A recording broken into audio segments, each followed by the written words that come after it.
Let's move to the modern world now. You've said, in defense of the royal family, surprisingly, you've said that you're a monarchist of a sort.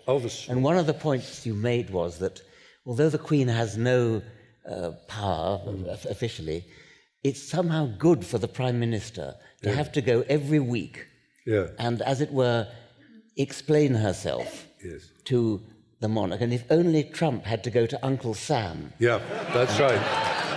Exactly. I did. I wrote an op-ed for the New York Times, which I said exactly that a couple of 4th of July ago. I said, you know, if Uncle Sam was a living person, this embodiment of the US, and it had only occurred to me when I was writing the article that Uncle Sam, his initials were US. Duh, so obvious.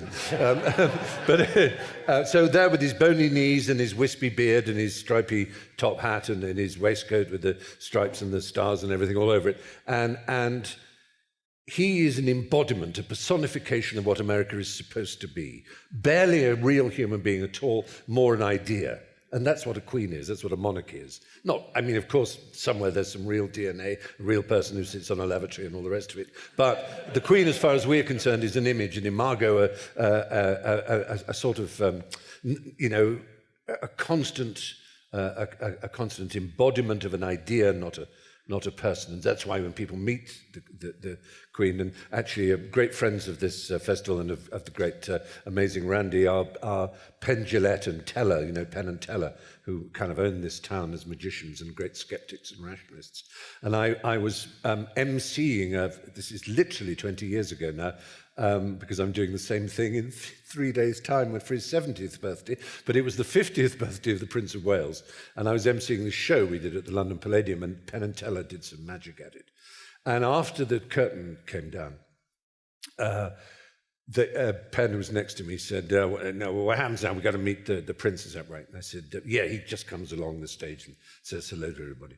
And Penn said, well, I got to call him Your Majesty. I said, well, no, he's not the monarch.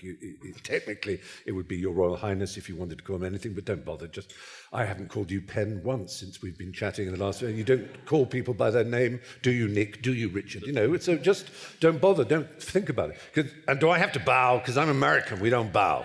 I said, of course, he knows you're American. He's heard your voice. You may not know that Teller's American because Teller doesn't speak, but he knows you're American. Honestly, it's fine. Well, as long as you're going to get put in the Tower of London, oh, for heaven's sake. I assure you, it's fine. Anyway, Prince of Wales, lovely to see you. How did you do? Thank you for coming. Do appreciate it. Very nice indeed. That's a perfect invitation, by the way. And then he gets to Penn, who falls, Your Royal Majesty, Highness, sir! Your Sir, Highness! And he's absolutely, I mean, prostrate on the ground. And the prince looks a little baffled, but he's used to it. It happens all the time. He moves along, and then, of course, Penn turns to me and said, I betrayed my country. What power do they have? And it is that power that exists, and it's not the same as a pretend religious thing. It's something we understand. In minor ways, we know what the power of a brand is in the corporate world.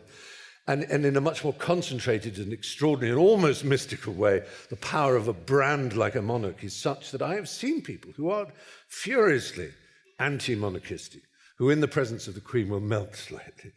And if President Trump were not the head of state, but were the servant of his people, like a prime minister, who has a head of state, who would be Uncle Sam, and if, like the prime minister, has to every single week, come what may, the Prime Minister has to go to Buckingham Palace and have an audience with the Queen. And you'll probably remember, if you ever saw the series The Crown, when the Queen first ascended to the throne, her first Prime Minister happened to be Winston Churchill, who had to come in to her presence and stand, an old man, not that physically well, stand in her presence and explain himself to this young girl who was the symbol of her country.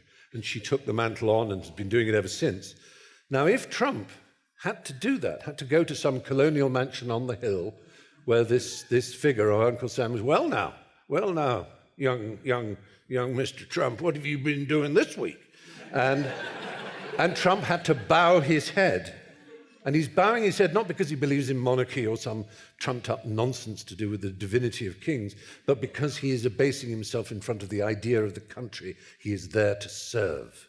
I think that's immensely helpful. And that's where I think myth, ritual, and ceremony have real place, as long as you know what they are. Because if you actually believe there's a God, or as long as you understand that at the most it's the Wizard of Oz operating the levers, then nonetheless the power it has over us is that we are, as evolutionary biology and so on, which is, as you know, a hugely growing field, we're beginning to understand a little more about how we evolved in terms of our feelings as well as our cognition. I'm sure many of you have read some of the popular books that have been around in the last dozen years dealing with the subject of the contingency of our understanding of anything at exactly the time when the world is disintegrating and the power of the UN or the EU or other groups, however flawed, to bring people together, everyone's being propelled against. And even today, I noticed Trump has got rid of the 1986 or 87, strategic arms treaty with Russia. He just announced today he's terminating it, he said. So as all of this happens, and as less and less authority and understanding of in the world happens, we are beginning to understand how little we actually know.